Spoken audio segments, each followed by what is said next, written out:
بسم الله الرحمن الرحيم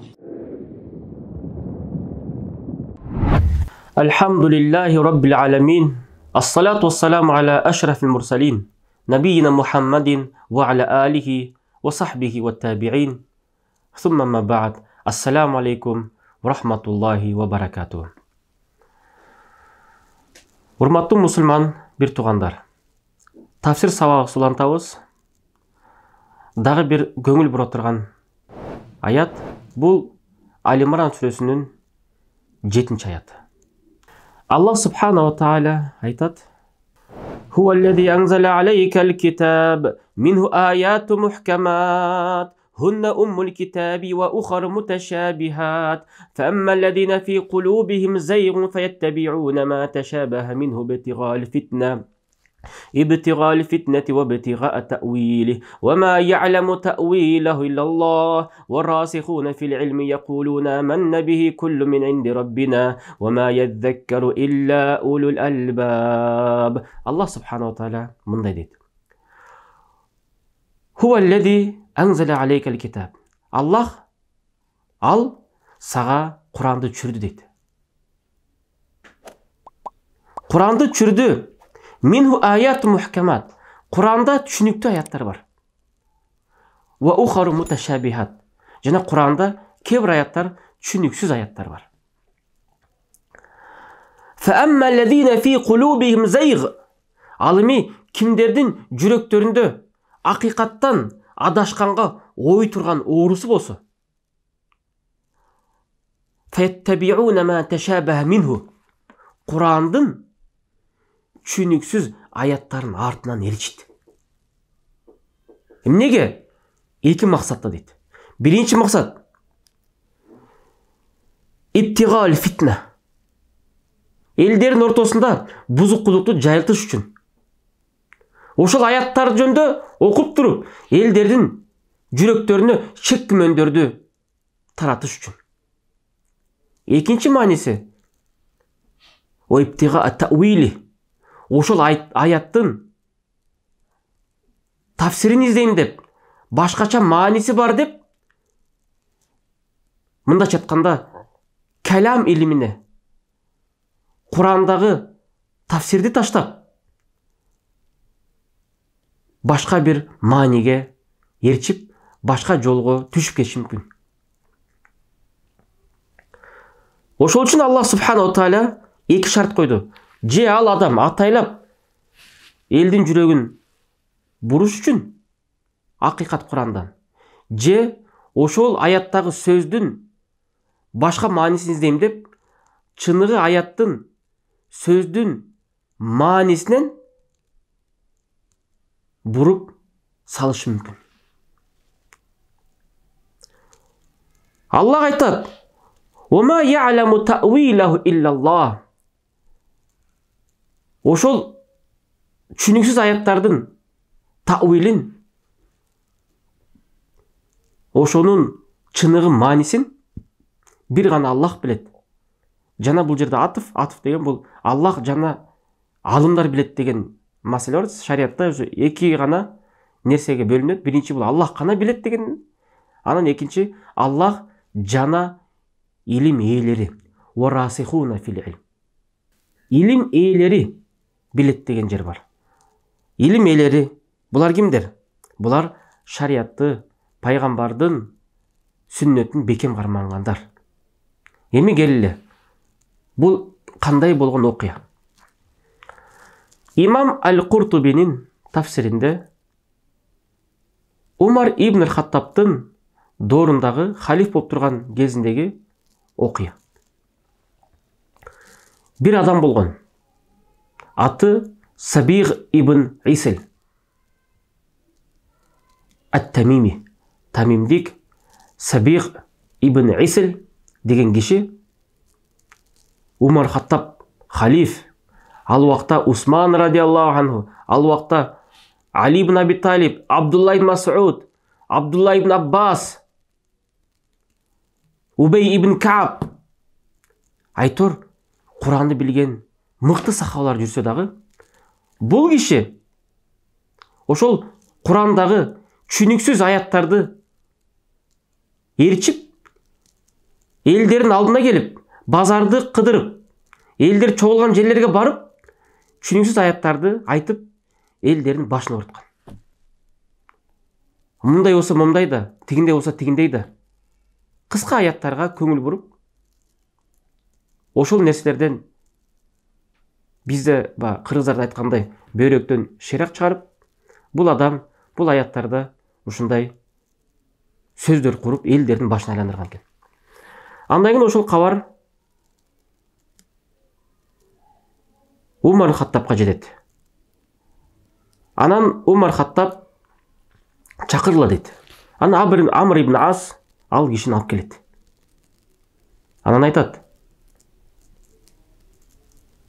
"Сен атың ким?" Дегенде ал киши айтат экен: "Абдулла Сабиғ ибн Исл.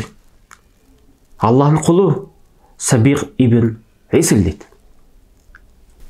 Умар ибн Хаттаб айтты: "Мен Абдулла Умармын."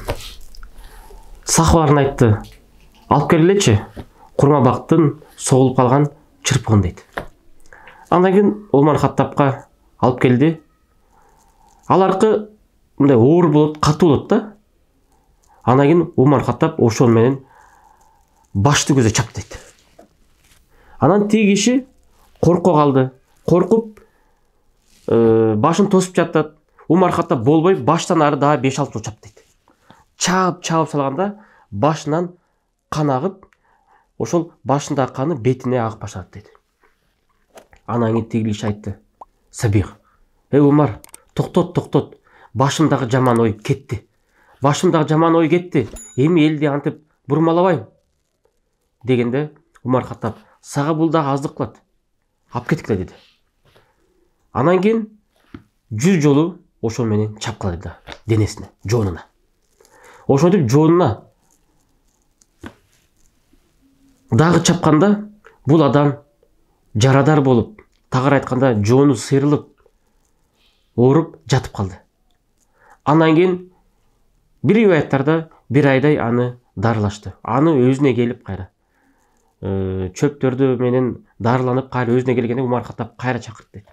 Кайра сабат дейт 100 жолу.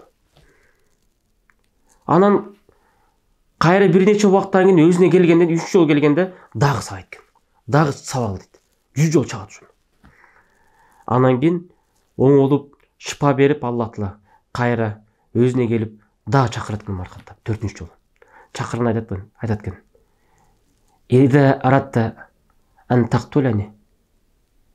Эгерде сен мени өлтүргүң келсе, уктулни каттылен жамила. Жакшынакай өлтүрчү. Кыйнабачы мени ошентип. Дегенде Умар Хаттаб айтат экен: "Сени өлтүрбөйбүз. Сени биз тарбиялап жатабыз. Эми айтчы, канаки оюңдагы аяттар эмне экен? Эмне деген түшүнүксүз нерсе экен, айтчы."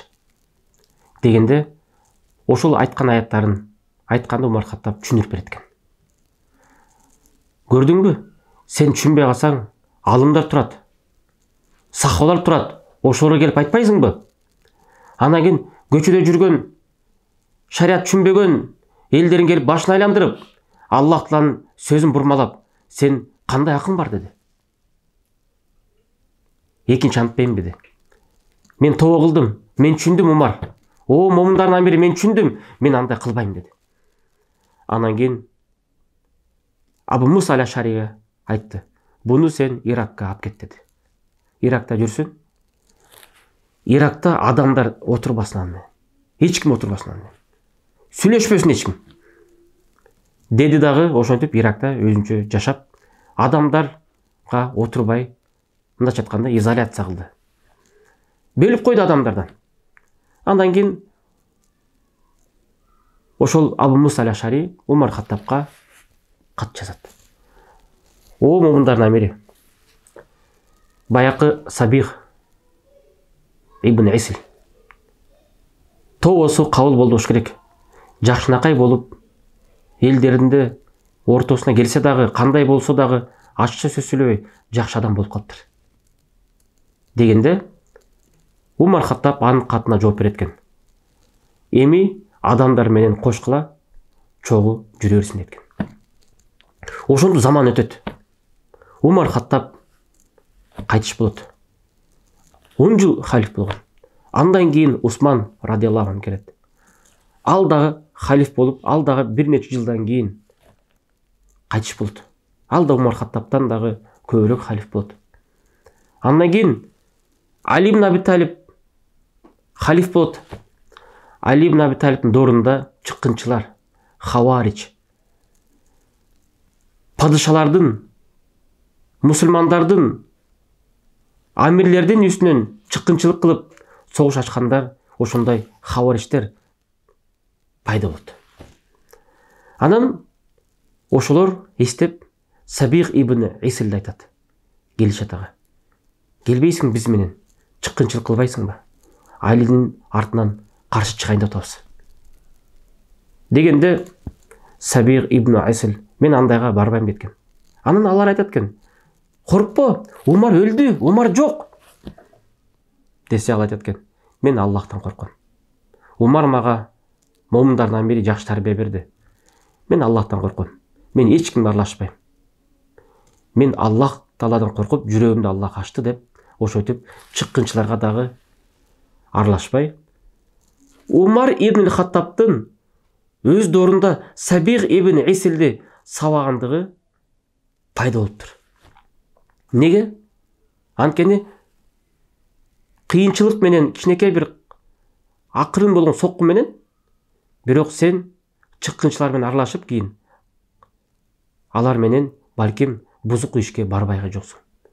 Эгерде Умар Хаттаб бул адамды сабаганда, Кудай билет эле, анын тарыхы кайсыгыл күнөө иштери менен толуп мөөрү басылмак эле. Ошол үчүн Сабих ибн Исилдин окуясына халифтин тарбиясы. Биз мындан эмне пайда алабыз? Биз бул аятта Аллах айтты, демек жүрөгүндө жалганга оогон адамдар, алар Курандын түшүнүксүз аяттарын ээрчитти. Эми түшүнүксүз деп кантип бөлүнөт шариятта? Шариятта түшүнүктүү аяттар, түшүнүксүз аяттар. Түшүнүктүү деген, мисалы Аллах субханаху тааля Куран Керимде айтты. Я иблису ма ман'ака ан тасджуда лима халакту биядей. О иблис, сага сажда кылууда эмне тоскоолдук болду?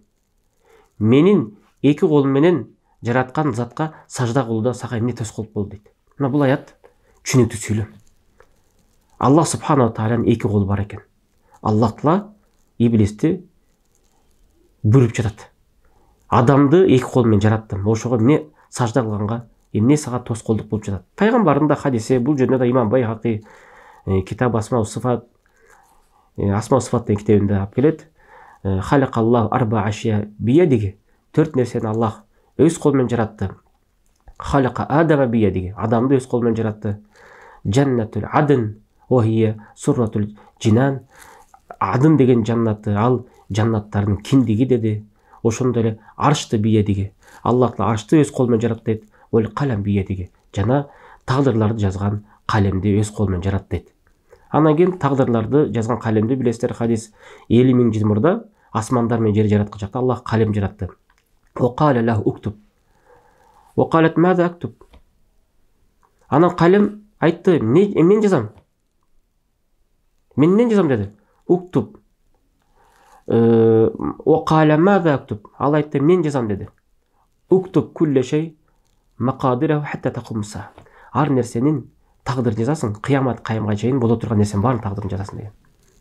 Демек, шариятыбызда Аллах субханаху тааля өз колу менен жараттым деген аят түшүнүктүү. Ал эми Куран Керимде ушундай аят бар. Сага баят берип жаткандар, о Мухаммад, сага баят берип жаткандар, булар Аллахка баят берип жатат. Анткени Аллахтын колу алардын колунун үстүндө дейт. Бул аят түшүнүксүз. Ошол үчүн жүрөгүндө адашканга оогондор мындан бир башка бир маселени кармашы мүмкүн. Ошон үчүн биз Курандын түшүнүктүү аяттарынан пайда алыш керекпиз. түшүнүксүз аяттарынан эреже кылып шарият кылбаш керекпиз. Бирок биз айтабыз бул жерде Аллахтын колу бар, лейса камитилиги шей, ва хуа самиул басир. Аллахтын колу бар, ага эч бир нерсе окшош эмес. Ал угуучу, көрүүчү.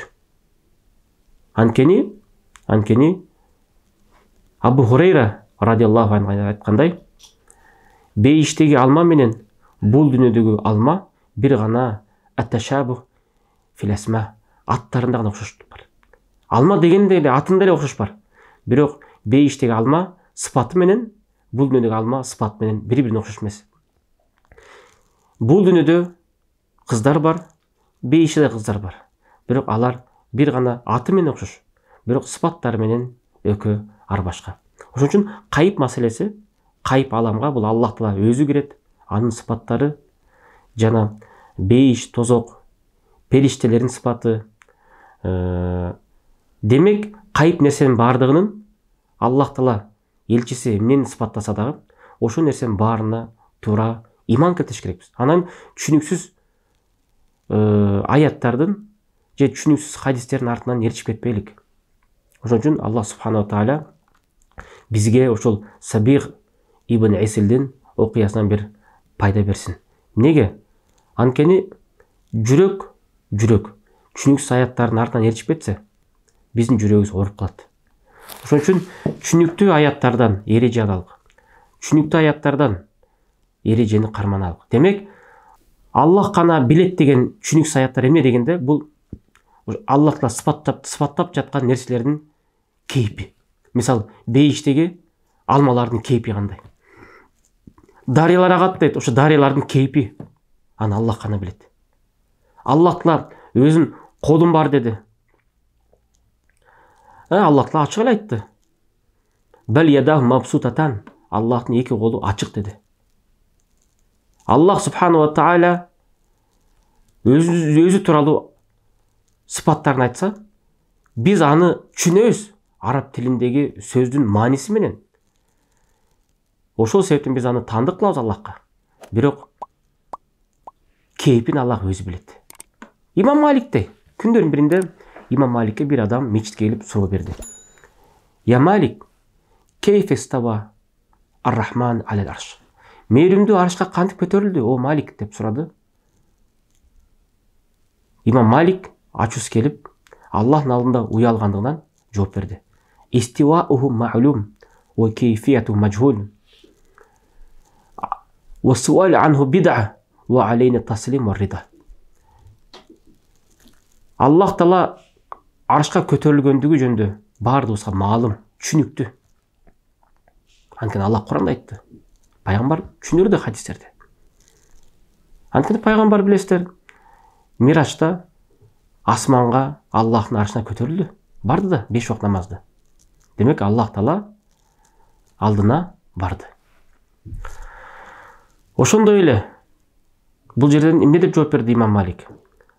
Ва кейфияту маджхул. Бирок кантип көтөрүлгөндүгү баардыгыбызга маалым эмес, биз билбейбиз. Ва суал анху бид'a. Сен ошону сурап жатасың, бул бид'ат кылдың.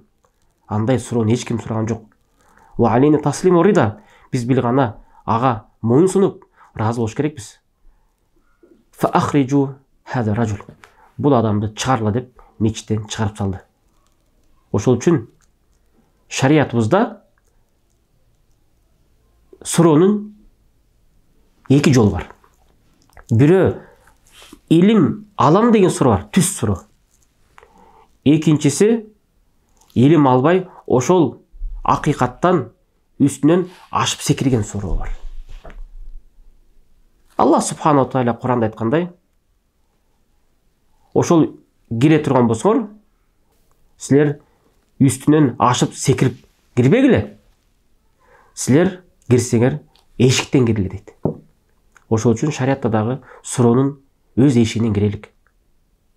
Ачын жооп алгандан өз эшигинен чыгайлык.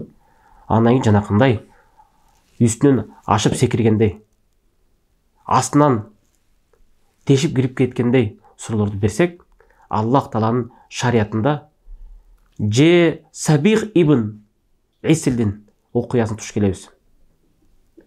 Же имам Маликтин доорундагы адамдын окуясын туш келип, Аллах бизди шерменде кылып коюшу мүмкүн. Эгер бул дүйнөдө бизди туура жолго салбаса, ахиретте Аллах таала айткандай, фасауфа ялкауна гайя. Ал адамдар тозокко түшөт. Ал тозок кандай? Тозок ал-вади, ушундай өрөн. Бир хадисте келет, тафсирде. Бул ушундай чуңкур дейт. Ошол чуңкурга Аллах субханала тааля ташты ыргыткан дейт. Яхуи хаттал ан. 70 жыл мурда Аллах ташты тозок ыргыткан дейт чуңкурга. Азыркыга чейин түшүп келе атат деп пайгамбар сыпаттаган. Мына ошол тозокко түшүп калышы мүмкүнбүз. Ошол үчүн Аллах субханала таалянын дуа кыла Аллах таалага. Аллах тааланын динин баштаганда чоң маселелерди көтөрбөй, кичинекей маселелерден алалык. Даратты үйрөнөлүк, гусулду үйрөнөлүк, намазды үйрөнөлүк.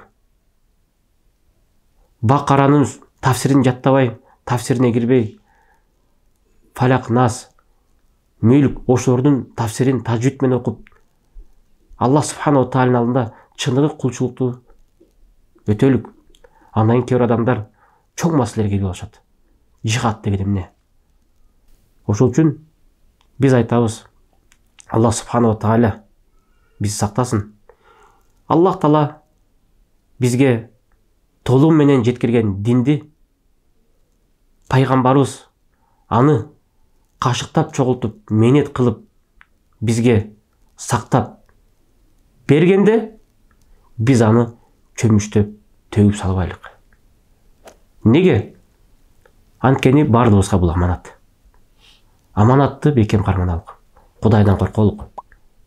Илим алсак, интернеттен же бир видео роликтерди окуп, ошолорду көрүп, же кээ адамдар фатваларды ачып, фатваларды окуп жүрүшөт. Андай кылбай, илим алсак, Аллах субханала тааля бизге жеңилдик берсин. Кадимкидей араб тилин үйрөнүп, устаздардан илим алып, Аллах таала бизге туура жолду көргөзсүн. Аллах таала бардыгыбызды таквалардан кылсын, туура жолду эричкендерден кылсын, пайгамбарыбыздын сүннөтүн бекем карманып, тиши менен тиштенгендерден кылсын. Ассаламу алейкум рахматуллахи ва баракатух.